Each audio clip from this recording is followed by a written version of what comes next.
Yeah. Well, thank you, Stella, and good morning to everyone.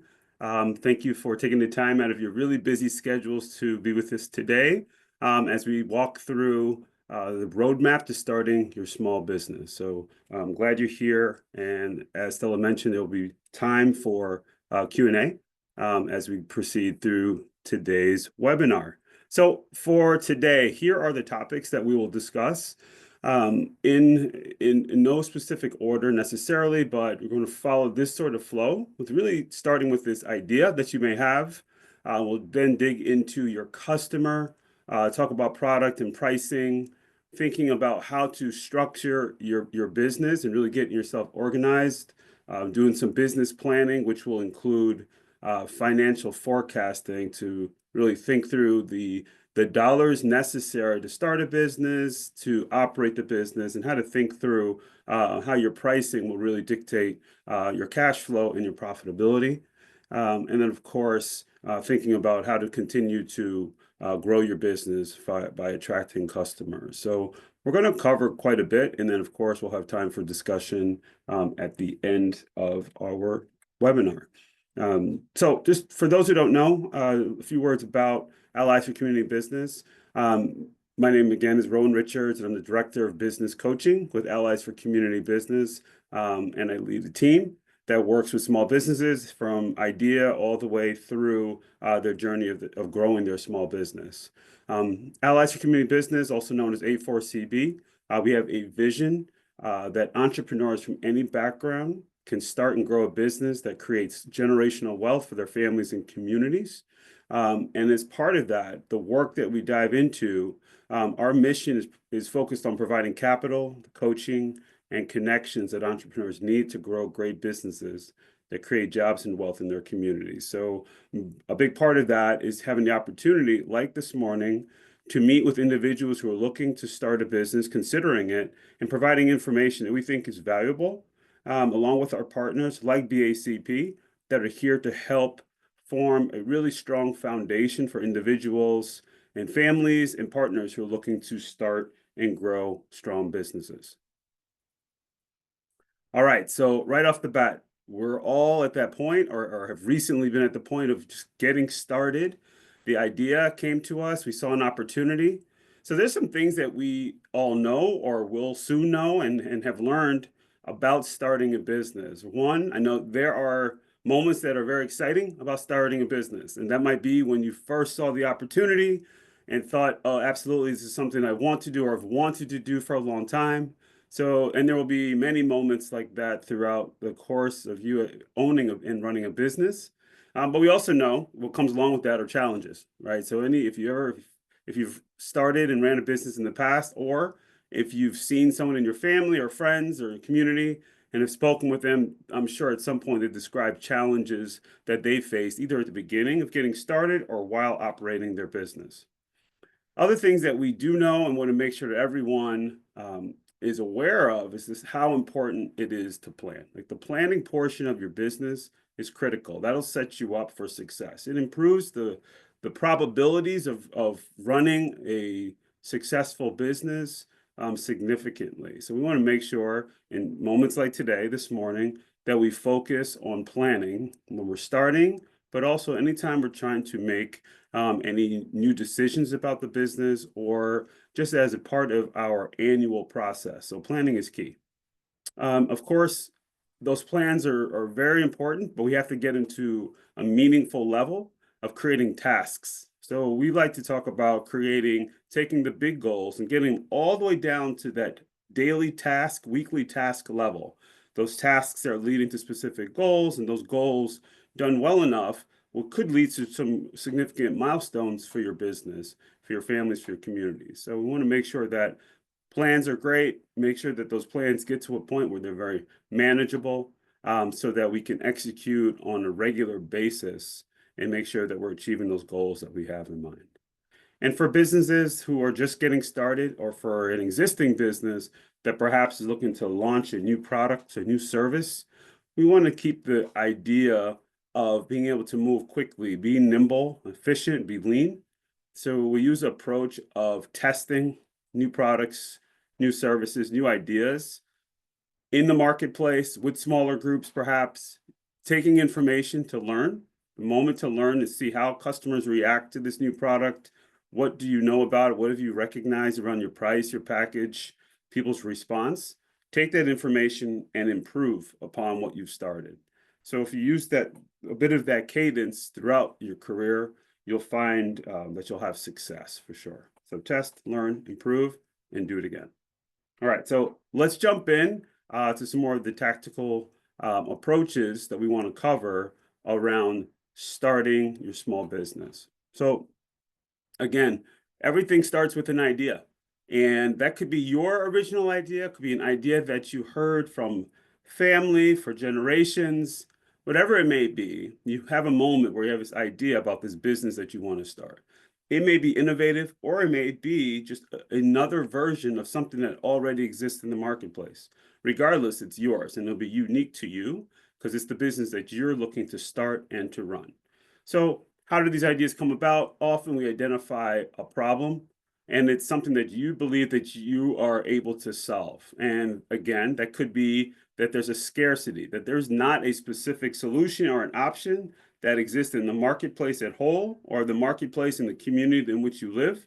Or the idea exists, there's options, but it's going so well, the demand is so high that you believe that, look, it would be smart for me to be an additional option for customers to choose from. So there's different ways that we can get to that idea of what we want to bring to market. So make sure that you're able to describe the solution that you have in mind. All right. So as you're getting started with your new business idea, from early on, you want to describe what exactly is it that you're presenting to customers.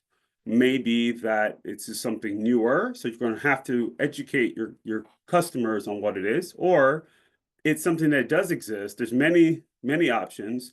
So now you're describing, how are you unique? What sets you apart? What's a bit different about the option that you're going to provide compared to some of the competitors that are already in the space? As you're going through this process, have in mind already your target market. Who do you plan to reach? Who are you going to be selling to? Who's that actual customer that you believe you align best with? And at the beginning, I understand you may be thinking really broad. So you may not have it narrowed down very much at the start, but eventually, through continued research and by testing your product, you will begin to narrow who your target market actually is, and which will be really helpful as you go through it. We'll talk more about that in a bit. And of course, identify your competitors. So everyone has a competitor. So even if your idea seems original, which it may be, there could be something right now that people are consuming, purchasing, that would be as close as possible to what you're doing. So know exactly who else is in the space, even if they're not a direct competitor, who is competing for your time, for people's attention, and for their resources that you can identify so that you can position yourself well against the other competition that's in the space. All right, so we've already touched upon it, this idea of the customer. So we're going to just build on that a bit more. So your customer is critical to what you're doing.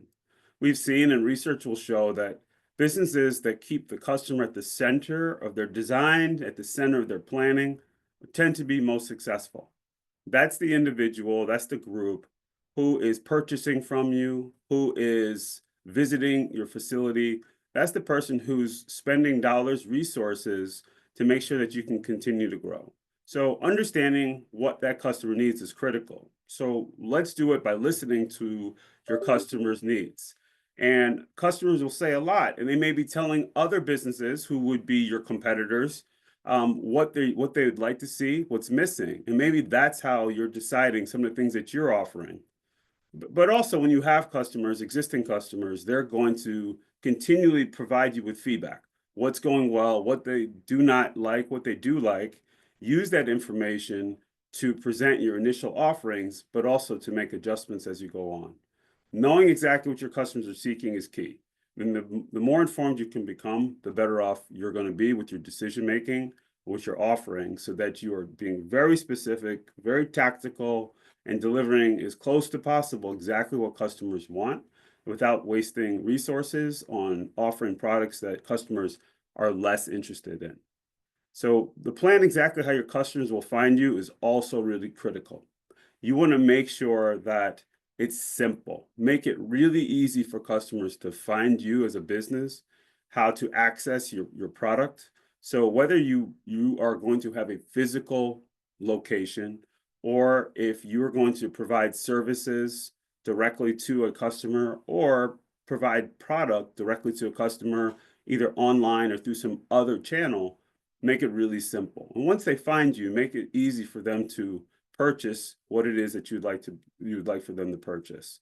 Make the steps simple, make it clear. That way you have a higher probability of somebody actually doing a transaction with you and returning.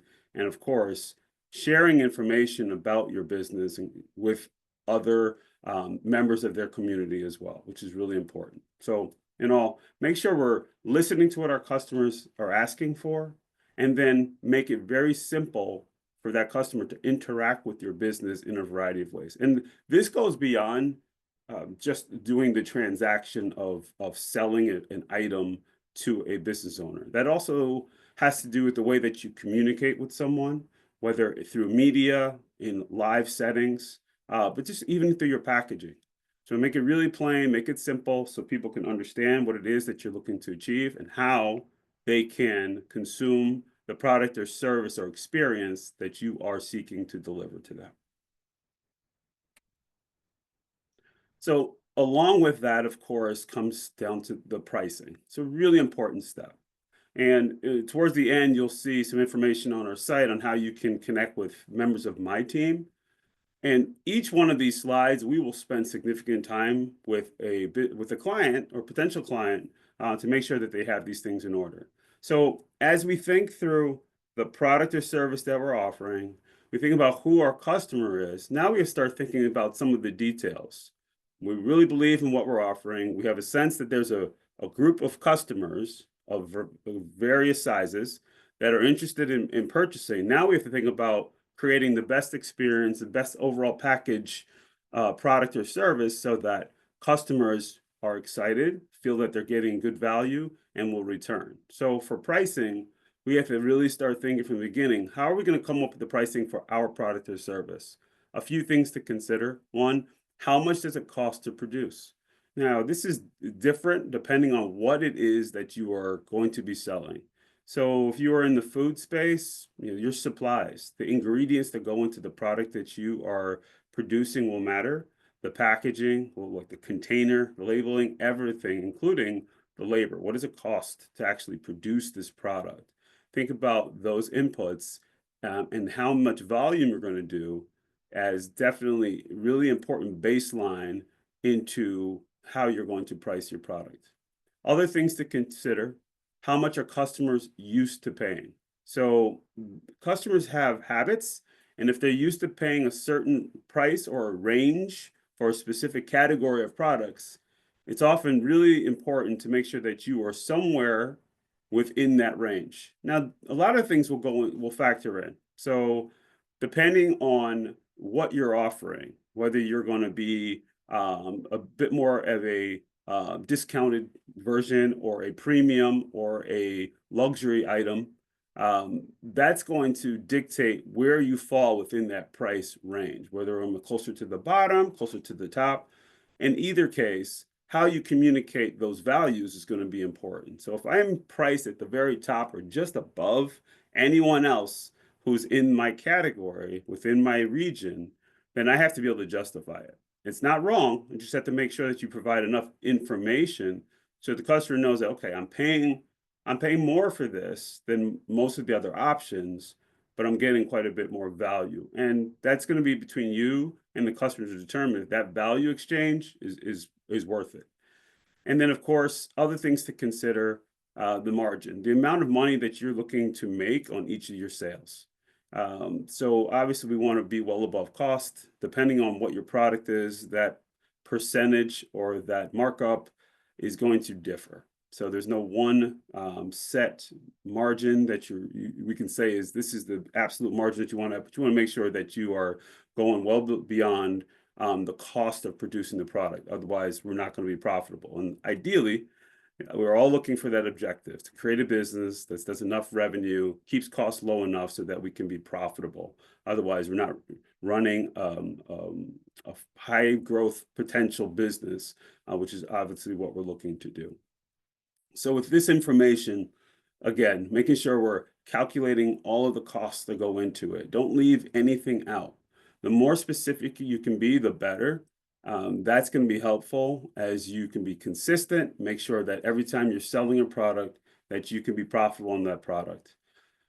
Learning how competitors are charging is going to be key. And that just means ongoing research and homework.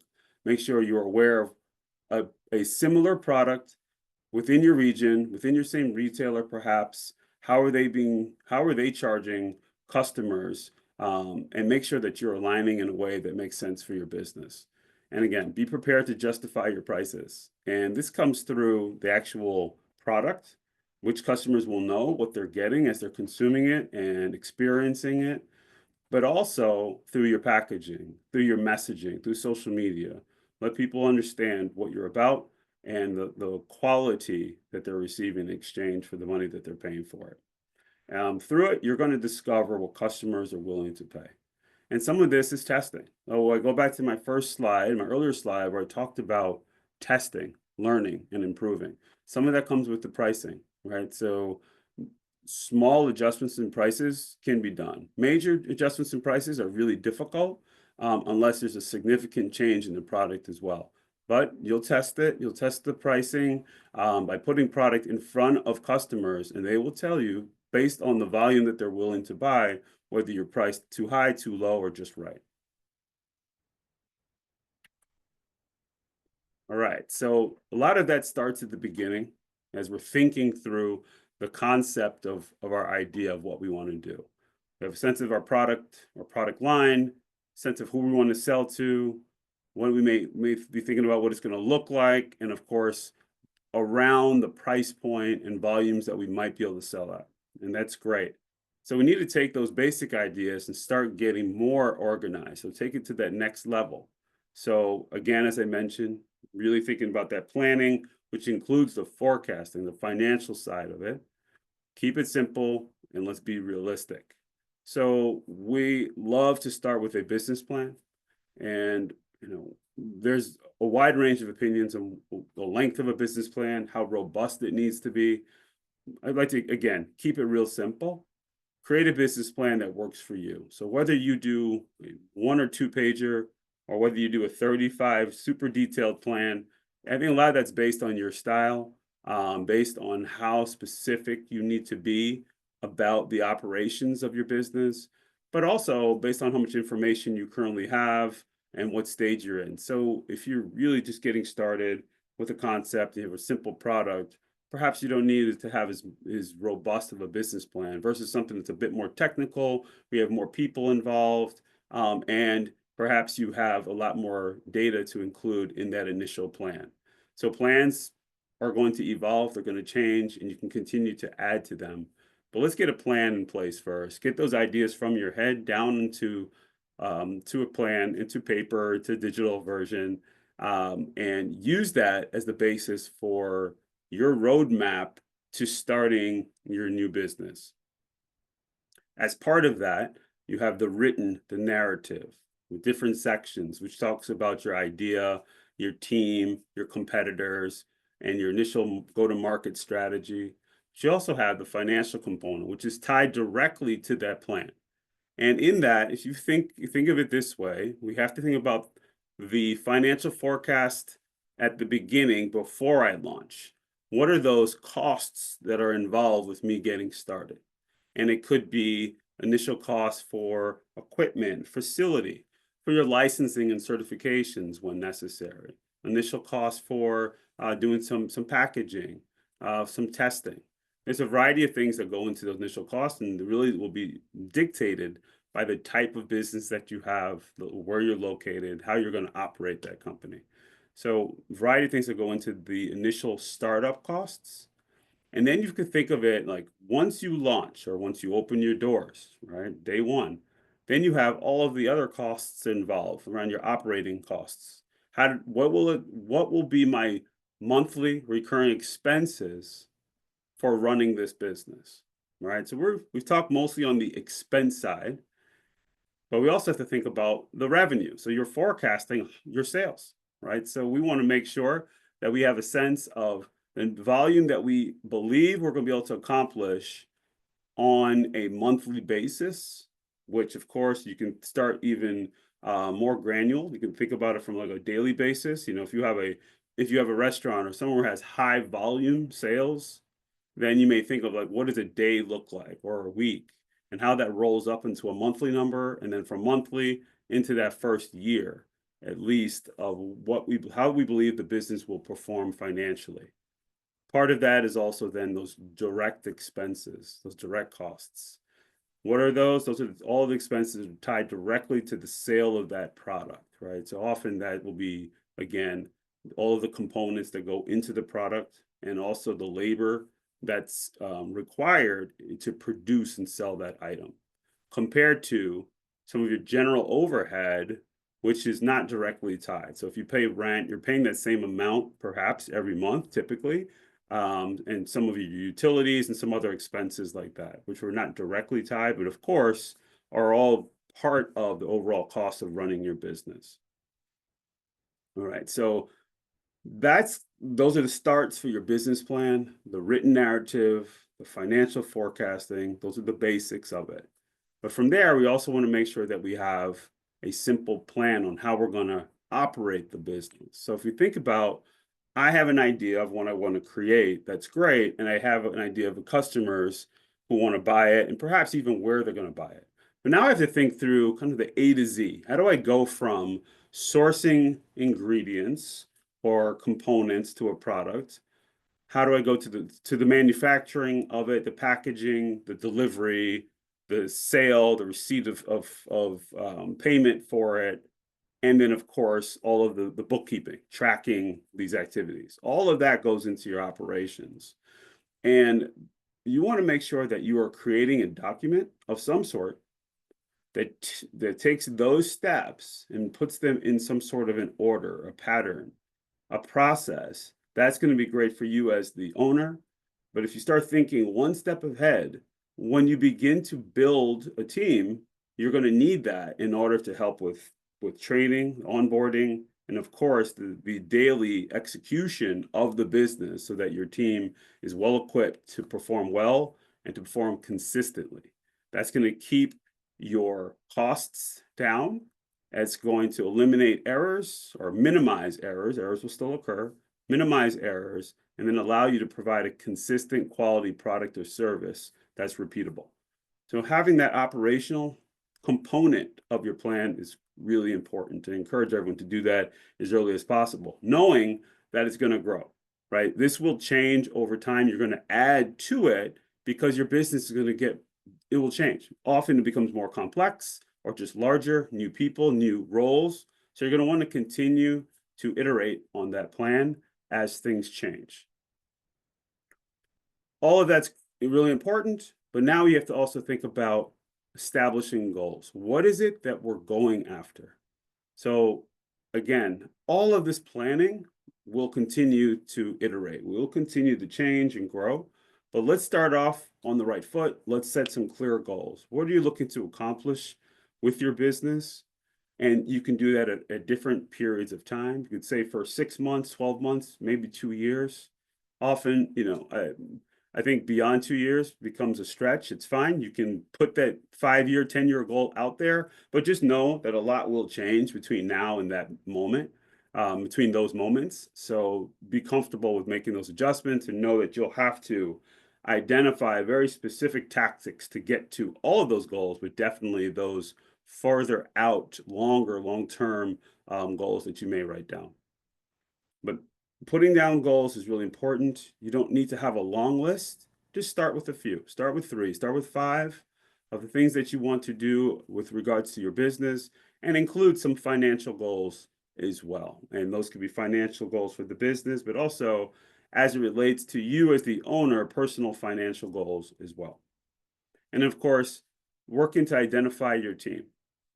So I know many will start with one person. That is not uncommon. Many of the businesses we work with, there is one individual who's starting the business and running the business for a certain amount of time.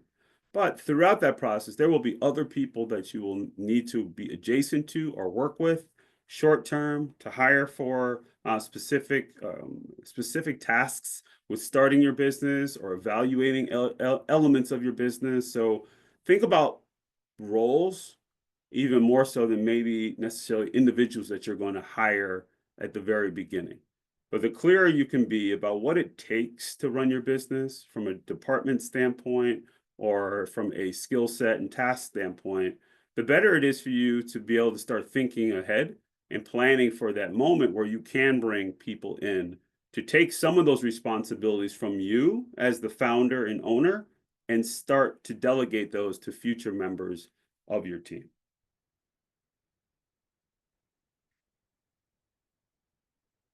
All right, so we've covered quite a bit already on some of the initial ideas and some of the basic plannings. But as we get closer and closer, we have to form an actual entity in order for us to start beginning. And there's a variety of legal structures that we can do. But again, this all points back to the idea of starting with a strong foundation. So we want to make sure that as we're getting ready to launch, we start thinking about some of those details that we need to have in place to operate a legal business. So again, establish a legal structure. And I'll leave that to another conversation to determine which legal structure makes most sense. Our team and other teams are happy to help with that at any point in time. There's a variety of ways that you can organize yourself. Some are sole proprietors, there's LLCs and partnerships, corporations, nonprofit organizations. So there's a variety and even more. Depending on what you're looking to do, some of that's tied back to your goals, your industry, your customer, like who are you looking to attract and how will you operate your business? Those are some of the things that will dictate the actual choice of legal structure that you will go with as a business owner. Really important to secure a license. At least more important, let me start one step before that. Make sure you do your homework to identify the requirements around having a business license. So perfect webinar here. I'm sure through some of the programming that you've been doing, you know that BACP very much leads that activity and the efforts and resources around identifying business licenses. So it's great to start with researching which businesses need a license, which businesses are perhaps exempt, understanding the cost of having a license, the specific type that you would need for your business, and of course, what is the length of time or the frequency in which you would need to apply or renew your license in order to operate your business.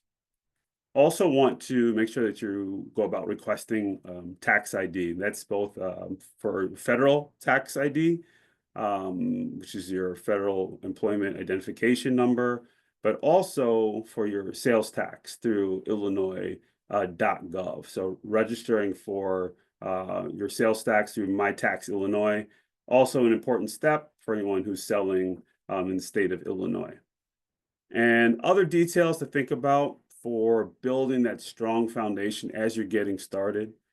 We want to make sure that we're opening up a business bank account. So our whole team encourages it, and many others within this space encourage business owners to open up a separate business bank account and not to use your personal savings or checking account to operate your business. It's best to keep dollars separate to make sure that you keep clean books as well. So we'll talk about bookkeeping here in a second, but the start of it all is having one place where business sales and expenses could enter and exit.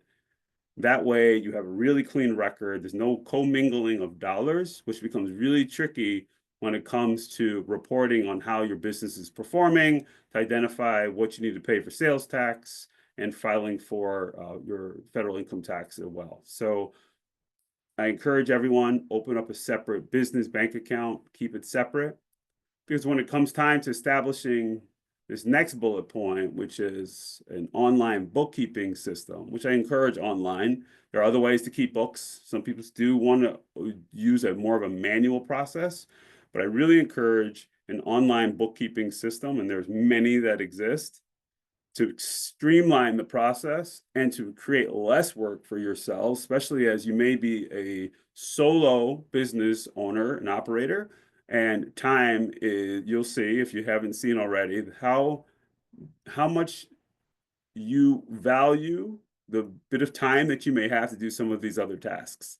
And bookkeeping can become quite cumbersome if you don't have a simple process.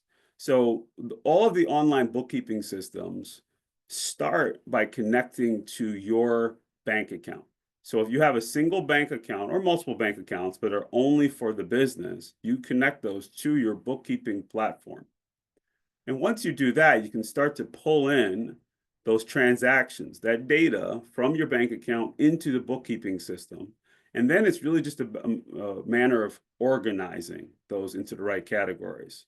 So it is a really important step when you're setting a bookkeeping system to create the right categories. The chart of accounts is a term that you'll hear, where you're creating the right categories. If you think about it in this way, the right buckets of where dollars will be categorized as these transactions take place. So that's an important step, because once you do that on a weekly or monthly or whatever your right cadence is, on a monthly basis, weekly basis, you then just go into your bookkeeping system and you can categorize the transactions. That's both on the sales side and also on the expense side. And then you have a really good sense of how your business is performing. What have our sales been for this month, this week, whatever the time period may be? How much has it cost for us to produce these products? And what has our general overhead been for this period? And how profitable have we been? So all that information can be a few clicks away if you set things up properly from the beginning. But again, I go back to the fact that if you don't have if you don't have a singular bank account or a bank account set specifically for your business, then it's going to be difficult to decipher the flow of dollars that are just on the personal side versus the business side. One other thing I really like to encourage business owners to do is to purchase business insurance. Okay, so absolutely want to work with an insurance company that provides business insurance of various types. There's many types. Many businesses are going to need at least to have a general liability policy. So at a minimum, I would encourage you to do that, and look beyond though. What other things should you have in place? And that's going to be dictated by the type of business that you run, the requirements of some of your customers. If you sell to a larger corporation, if you're going to focus on contracts, procurement opportunities, often the organization who's providing the sales opportunity will dictate the minimum insurance that you're required to have. So sometimes it's driven by the customer, but in general, everyone needs to have some sort of business insurance to ensure that you are creating layers of protection for you as the business owner and your personal assets and business assets, and also taking care of your customers, making sure that they are being protected as well. So we want to make sure that everyone's protected, and create as few obstacles and challenges in the future as possible. So having business insurance is a requirement, and it's just good business sense. All right, so I think it's maybe the last slide here, and then we're going to move to questions. All of this to be said, it's a lot of information, and I have no question that everyone can find the details that you need in order to start and to run a really strong business and grow a strong business. But I encourage you, like, seek assistance, like look for help. The fact that you're here, you're part of the program, you're attending a webinar is a great indicator that you're willing to seek assistance. There's no reason why anyone should do this in isolation. There's lots of resources throughout the city, throughout the state, and beyond, which are helpful in the decisions that you need to make. So you have access to key resources, utilize them. Again, you're here today. So attending workshops, this one, others, is great agencies and organizations that are providing really helpful and informative workshops. Attend when you can. Obviously, your time is valuable. You may not be able to attend all of them, but make choices on which ones you think are most relevant for your business and the stage that you're in as a business owner.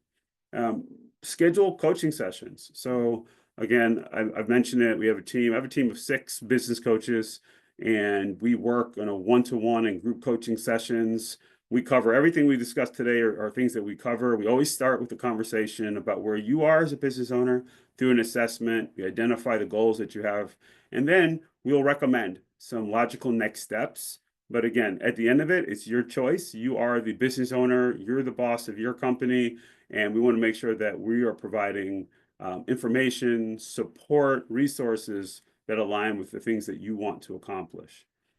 Other things that you do at this time and at any point in time, learn about capital that you may need. So business loans that are available through various entities, different options in different forms.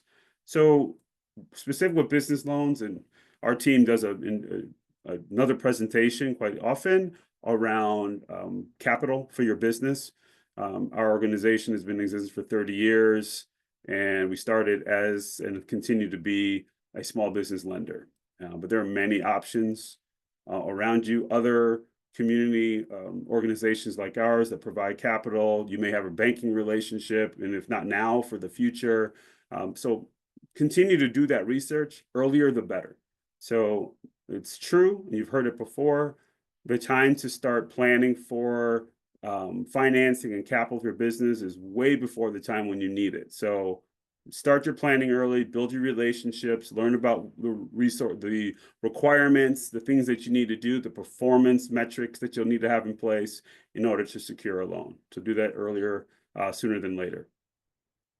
And again, find programs. You're in one right now, so that's excellent. For those who are, our organization as well has programs. There's many around you. So find a small business program to be part of. Find the one that fits for you. So there are programs that are industry specific. There are some that are based on stage of business, size of business, region.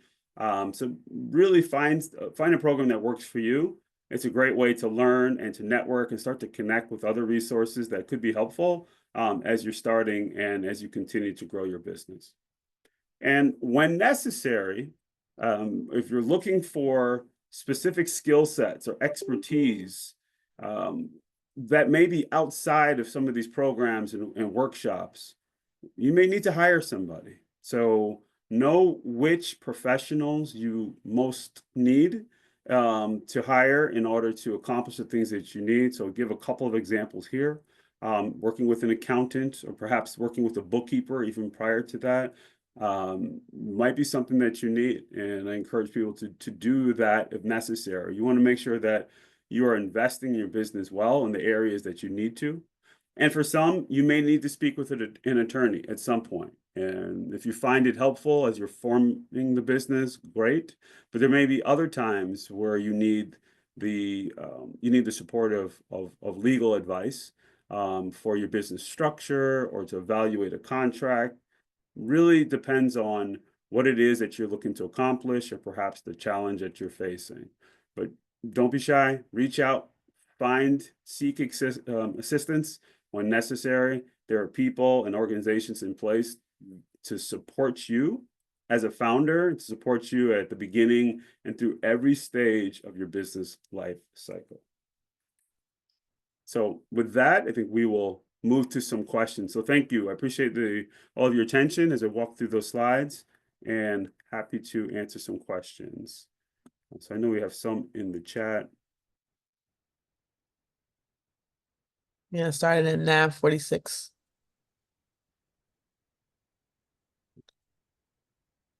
How do you conduct market research to identify a big problem that your customers are facing? Yeah, so great question.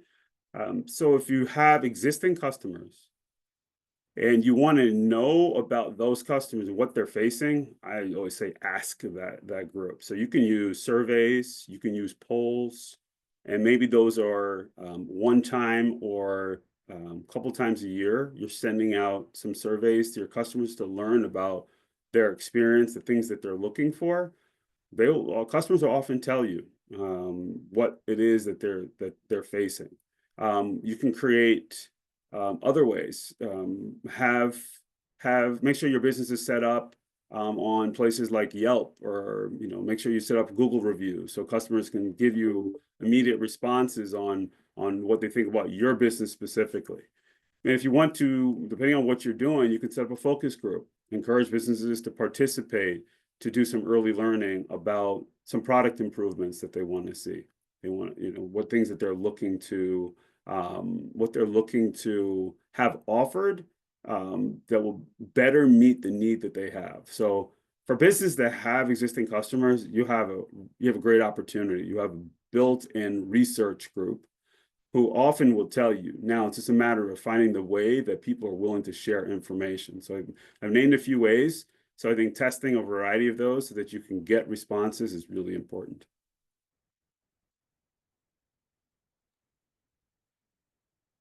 If the person lives abroad, can she officially open or register a business in the USA?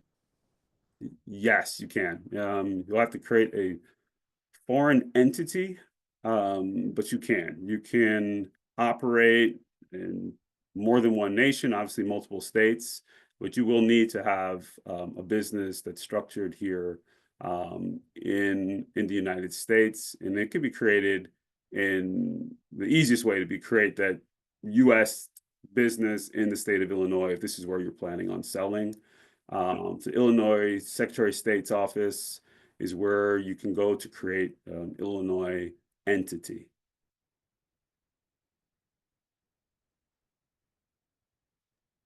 What is the cost of your coaching sessions? Our coaching sessions are free. All of our coaching sessions and offerings are free.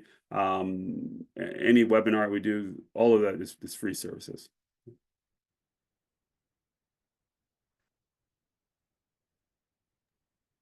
How can we market the new restaurant business? How can we market? Okay, I think the question is, how can we market the new restaurant business? Okay. So I think for businesses that have physical space, you have a few things going for you. The business itself is a great marketing tool. I know when we're making choices on location, that's key. We're looking for places that have high foot traffic, high visibility, using those windows, signage on the outside of the business is really important. So using the physical space and how it looks is a great way to market that business. It's one way to really attract people to your business. But beyond that, think about doing some advertising. All right. So using social media is a very powerful way. You see many businesses with physical space using social media platforms, doing video, doing testimonials, doing some, showing people the food that's being prepared, having customers talk about the product, about their experience, and sharing that through platforms. And if you use social media, you can also, some of that you can use in the free version, but you also can use ads, right? So you can do paid ads, you can run campaigns, and you can target the specific market that you're looking for, both from a demographic standpoint of kind of what are those attributes about the customer, but also from a geographic standpoint. You can create a target that will only advertise in a certain region. Perhaps that would make sense if you're looking to just attract businesses that are within a mile radius or 5 miles of your physical space. So there's a variety of ways. Some of those are traditional, some are more recent, but there are definitely ways that you can market your business for sure. How much is a reasonable profit margin in the restaurant business? Well, restaurants are, depends on the level, right? So there's a variety of restaurant types, and food in general is pretty tight. If you could achieve 10%, like bottom line, then you're doing pretty well. But it really depends. If you do fine dining, it's going to look very different. So depends on the business type, but definitely 10% would be phenomenal. If you get to 20, great.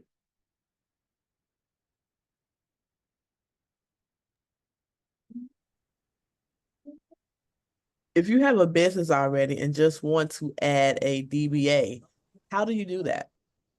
Yes. So you can, again, if you have a business, you have a legal name, you can go to the Illinois Secretary of State's office. You can go through the website and or through a phone call if you want to visit their office. They have an office in downtown Chicago, they have an office in Springfield. And I don't have the form name in front of me, but it's just really just completing a document, and you're going to create a doing business as document, and it will be the same entity. So when you go to file the annual report, it's going to be the same company. It's not going to be a separate entity. You'll have your legal business name, and then you'll have your doing business as your DBA at whatever you decided to be, which often people will do for more marketing purposes. Or maybe sometimes people do, they end up having a specific product or brand that is really kind of their lead, and they decide that that's the name that they want to use. But yeah, you can create a DBA pretty simply.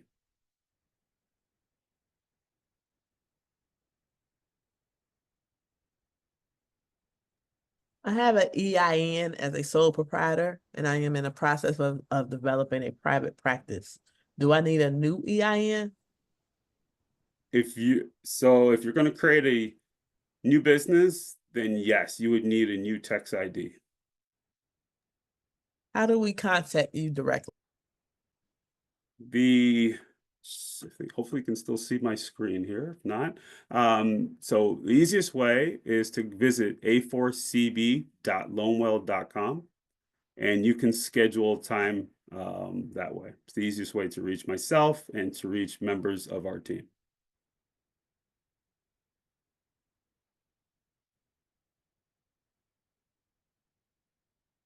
And I believe these slides, are going to be shared out, and all of the contact information's on.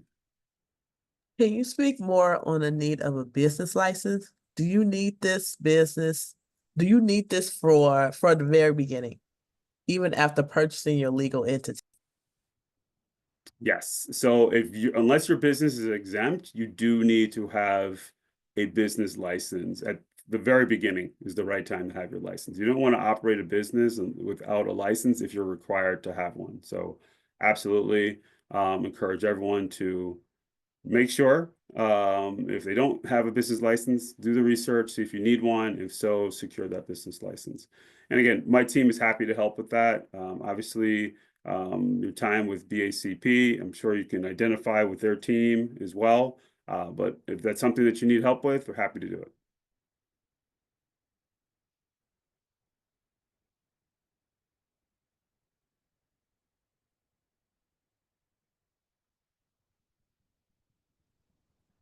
How can I request one-on-one coaching? Yes, one-on-one coaching. If you go to A4CB, a4cb.loanwell.com, you can request coaching and schedule a session right away. You'll have access to our team's calendars, and you can book sessions. And just so everyone knows, there's no limit. You can continue working with our team. As long as it's you're finding value, we will be there to support you. So it's not as if you can only have one session. You can have many sessions. We have clients that we've worked with for years.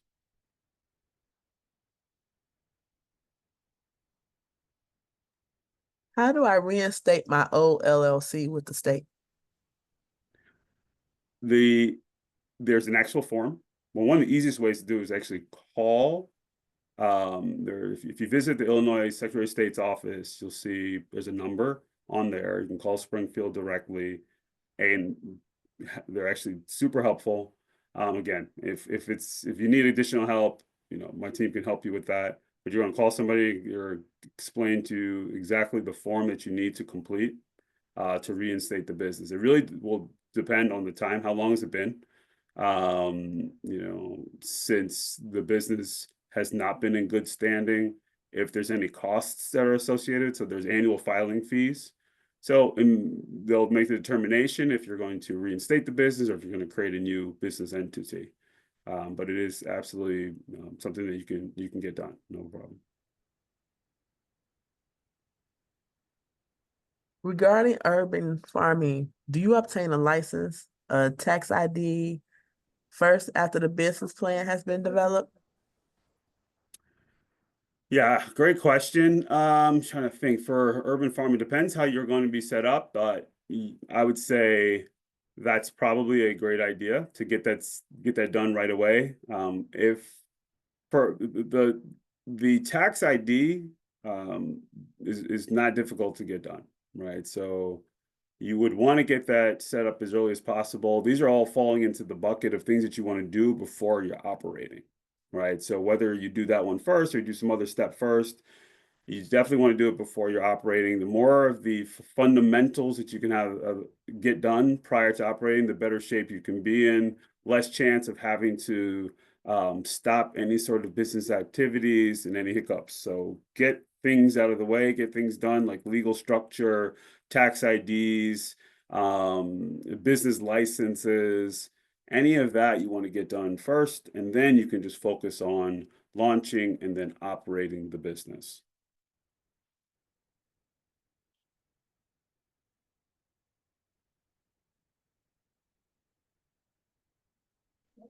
Just make sure I haven't missed any.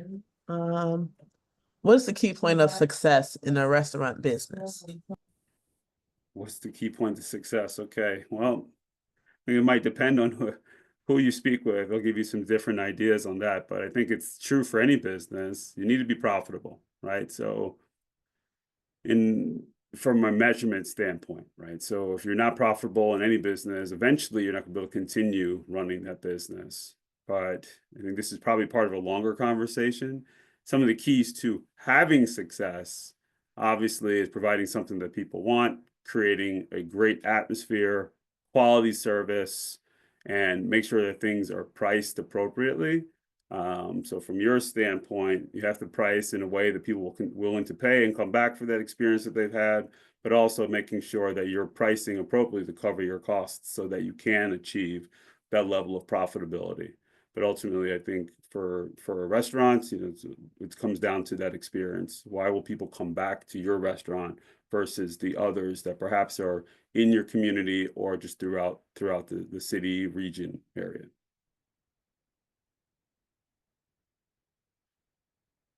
Can you have multiple DBAs with one legal entity? You can have multiple DBAs. You can. I don't know the limit though. That's something I can check on and happy to share with you as far as a limit on DBAs. What can I use my business address for my LLC? You can use variety. So if you have a physical space in which you're where you're operating out of, if you have an office space, you can use your home address as well. So there's a variety. It really comes down to what you prefer. Now, obviously, when it goes to getting a license, you're going to need to have the license at the place where you're operating your business out of. But for your LLC, when you're setting that up through the Illinois Secretary of State's office, you can use any of those options that I mentioned.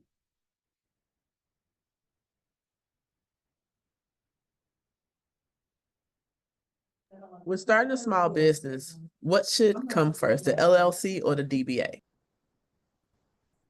So the DBA is really just another name. If you think about it this way, you're going to create an LLC and you can actually do those things at the same time, right? So as I'm creating an LLC, what's the legal name of my business? Which there's some requirements which you can or cannot do. You'll have to have LLC in the legal name of your business. That's a requirement. But for a DBA, you do not need to have that LLC. So you can, on the same form that you're filling out online or in person, you can put both the legal entity and a DBA at the same time. So I suggest that. So the DBA is doing business as of an existing legal business, right? So think about it that way.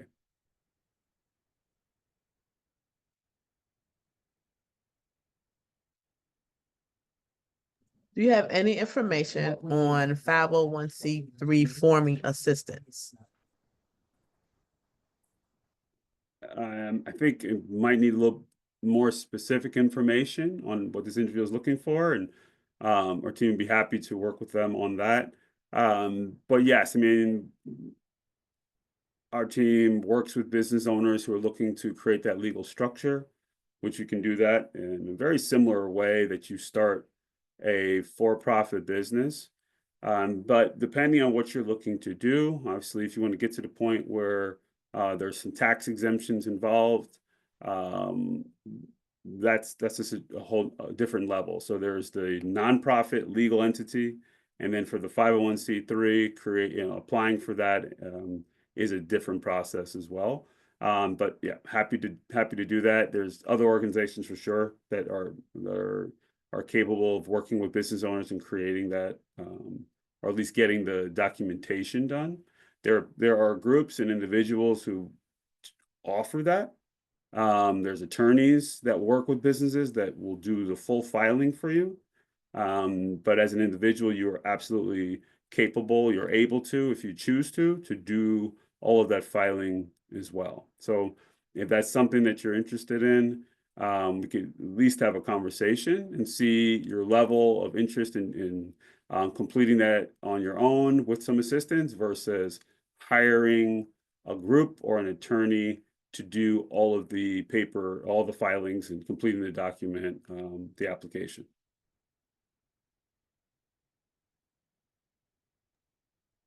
If one filed a business bankruptcy during COVID-19, when can one reopen the business? That's a great question. You can now, I guess the part of it would be if they're looking to reopen a separate business. I think the question is for a new business, or let's assume it's for a new business. You could open up a new business pretty much right away. It depends on what chapter you file, and kind of what was decided if it went to court, any stipulations, that sort of thing. So we need to get a closer look, see how the business is, how the legal proceedings took place, what you're looking to start, what industry, a variety of things, and we can make a determination what you're capable of doing right now.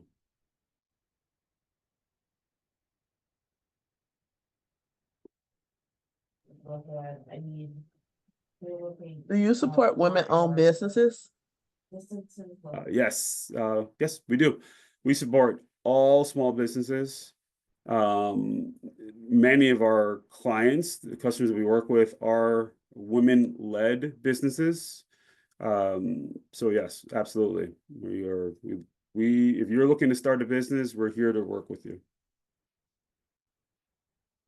What are your thoughts on opening a holding company, specifically Wyoming LLC, and then registering that as a manager of Illinois LLC for privacy reasons? If this is doable, that Wyoming LLC need to be registered in Illinois? Yes, so if you're gonna do business here, you would need to register in the state of Illinois. I don't have any information specific to Wyoming LLC, but assuming that there's a very specific reason why you've structured or planning on structuring there. But again, as far as a tactic of having a separate entity, a separate holding company, I think will depend on what your use of that holding company is. I like simple. We encourage business owners to take simple approaches, but in some circumstances, it makes sense to have something that's operating as a holding company. But really, we need to learn more about the business and business structure, business goals, what you're intending to do, in order to make a further determination on whether that's a right decision or if it's not the best decision for your business. I want to start a home-based baking company. What legal things would I need to get started? Yeah, well, that's great. So if you want to do home base, having a cottage license will be really important. It will allow you to operate that business legally from your home, making sure you're still going to need the safe serve requirements, go through that class, and to make sure you get certified in order to be able to prepare food. But again, depending on what you're planning on doing, there could be some other requirements as well. So fortunately, we have food and beverage coach on our team, and part of what the coaching offering is walking through all these processes, including starting a home-based business. So absolutely possible. Can you provide guidance on WBE and MBE certification? Yes, I can. And again, that's one of our offerings. And there's other organizations that do great work around the certification process. So we lead a webinar, but we also provide small group and one-on-one support for individuals who are looking to have a WBE or MBE certification. For us, we follow the ACP process for certification. And those are the guidelines that we follow. So keep in mind, so a lot of it's going to be our support of individuals who are looking for certification. We're going to help you understand the application process, how to create your profile, how to identify the documents that you'll need. And many of those you'll have, some of those you will not have. So it will be necessary to create some new documents that are required as part of this process. Once you have all of the documents uploaded into the portal, once you have your profile properly created, then there's a review process involved. So you, as a business owner, you'll have 3 months, so you'll have 90 days once you start the application to complete it. You could ask for an extension beyond that, but in general, it's at 90 days, and then there'll be a review, and potentially you'll need to do an amendment or add additional information before you are approved. But we're here to help you in that process.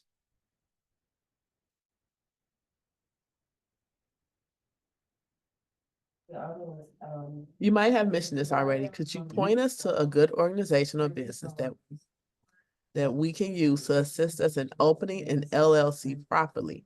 Also, any advice on using online business to do all of the filing on our behalf? Yeah, so for the LLC, absolutely. Like schedule time with my team. We can get you started. We can get you going. By the time the call or the meeting's over, you can have your LLC in place. So, or at least you'll have everything filed, and there's usually unless it's expedited, there's a little bit of a lag from when you submit your application, your articles is what it's actually called, to when you receive the document that you've been approved. But if you visit a4cb.lonewell.com, you absolutely schedule time with a member of our team, and we'll help you with that process. So there's no cost from our team for that service, but to file, where are we at? I think it's $150 right now for an LLC. Yes, $150. Expedited is a little more expensive, but if you go standard time period, $150 to create an LLC.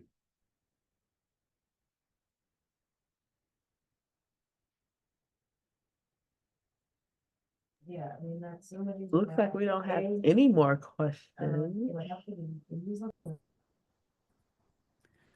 Well, again, Let me go in the other box. I see something Yeah, in no the problem. Q&A box.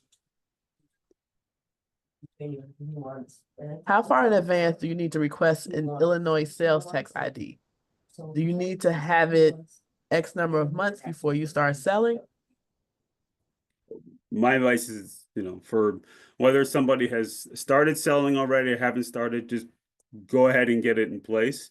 The sooner the better. You want it in place prior, if possible, or as close to having started as possible. So go ahead. If you have any questions, whether you're going to start soon or if you already started, go ahead and get that in place as soon as possible.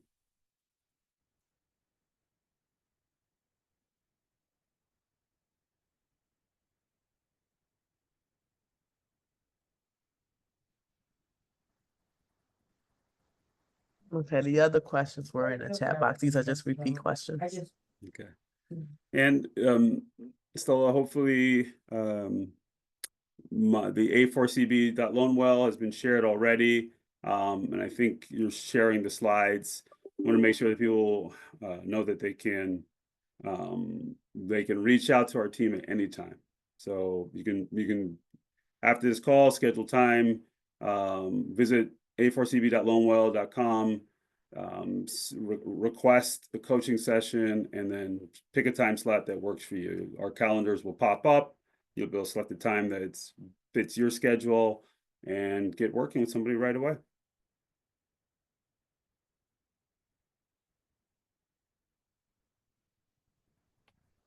Oh, they're doing the things and just keep putting it off. It's not like- Yeah, I don't see any more questions. Do you have any final words? I do. So my final words are, please take the time to plan well. Take the time to get your business organized and structured in a way so that you can be successful. You want to make sure that once you get going, that you can just focus on growing your business and providing the things that keep your customers coming back.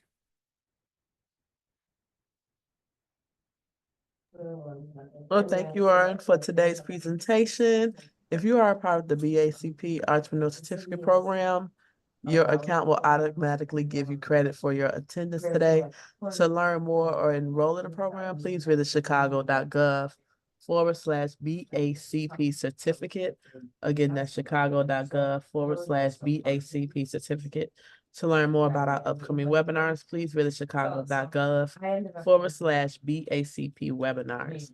Thank you again for your attendance today, and thank you to Rowan and Allied for Community Business, and have a great weekend.